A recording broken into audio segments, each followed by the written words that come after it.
pourquoi Dieu a envoyé des hommes avec les paroles, avec sa parole, pour les inciter justement à être bon moralement et spirituellement. L'islam s'inscrit dans une continuité.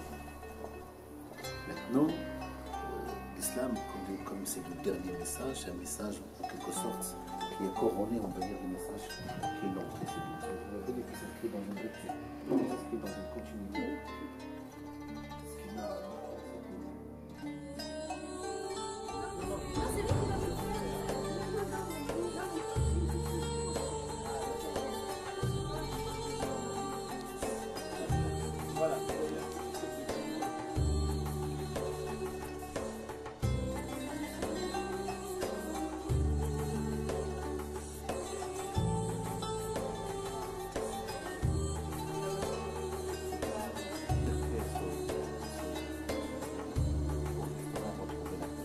Rentrer en soi pour vivre un moment spirituellement.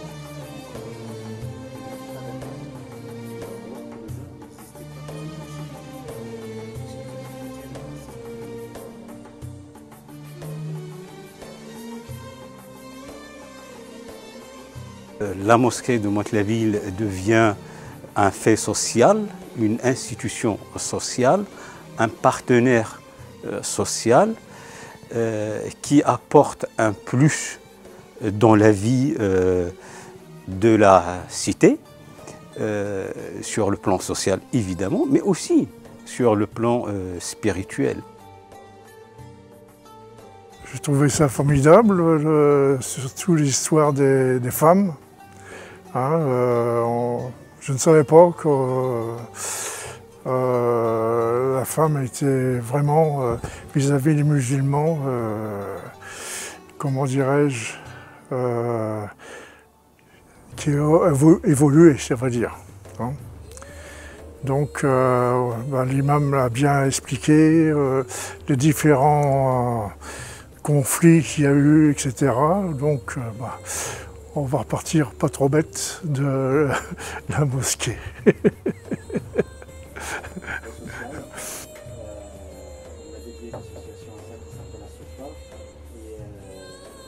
Concrètement, on fait de l'hébergement d'urgence ici à la mosquée. On a 2 pièces pour une capacité de 8 personnes qui sont pleines tout le temps. On a même plus de monde que ce qu'on souhaite. Donc voilà, je suis venue aujourd'hui visiter la mosquée avec mon mari et mon amie Fatia qui me parle souvent de la mosquée que je n'avais jamais vue. C'est très joli, mais je suis un peu déçue, je croyais en voir plus. Mais vu que vous êtes en travaux, mais je viendrai l'année prochaine pour voir les coulisses. Par contre, je suis étonnée qu'il y ait un hébergement. Moi, je suis bénévole au Resto du Cœur. Je n'avais jamais entendu parler qu'il y avait un hébergement ici. Je vous en félicite parce que les places manquent. Mais voilà, je reste un peu sur ma faim, mais je reviendrai l'année prochaine quand tout sera fini.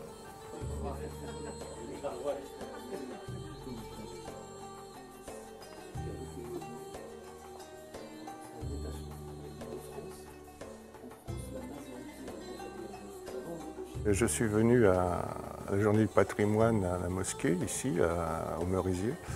J'ai trouvé l'accueil très sympathique, le thé à la menthe, les petits gâteaux. Ensuite, la visite dans la salle, juste derrière moi, où on a répondu à toutes mes questions. J'ai trouvé la salle très jolie, simple mais très jolie et agréable. Et je suis content d'être venu parce que souvent je suis passé devant en voiture et je ne m'étais jamais rendu compte comment c'était agencé à l'intérieur. Voilà. Et je ne regrette pas évidemment d'être venu parce que j'ai apprécié énormément l'accueil. Voilà. Les gens sont sympathiques et je les remercie. Merci encore.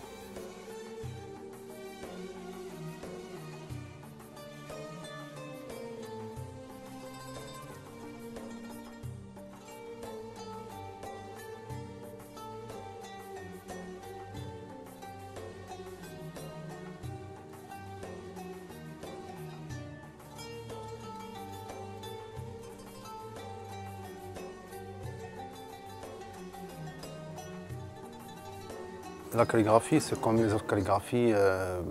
enfin, soit la calligraphie chinoise, la calligraphie latine aussi. Il y a plusieurs polices normalement qui sont écrits. Donc, et du coup, les écritures aussi en arabe, c'est la même chose. Il y a pas mal d'écritures. Après, les outils pour écrire enfin, l'écriture arabe avec la calligraphie, soit par exemple, il y a des qalams comme ça. Hein. Ce sont des qalams comme ça dans ce type-là. Donc ça, en fait, si vous voulez, c'est fait manuellement. C'est un outil traditionnel. Au moment où on récupère des bambous et après on les coupe de cette manière, comme ça. Il y a des règles, c'est ce qu'on appelle la balance pour chaque lettre. Et pour chaque écriture, normalement, elle a ses propres règles. Et après, bien sûr, c'est l'inspiration et l'imagination. Si on a un équilibre de tous ces éléments, normalement, on peut devenir un calligraphe professionnel.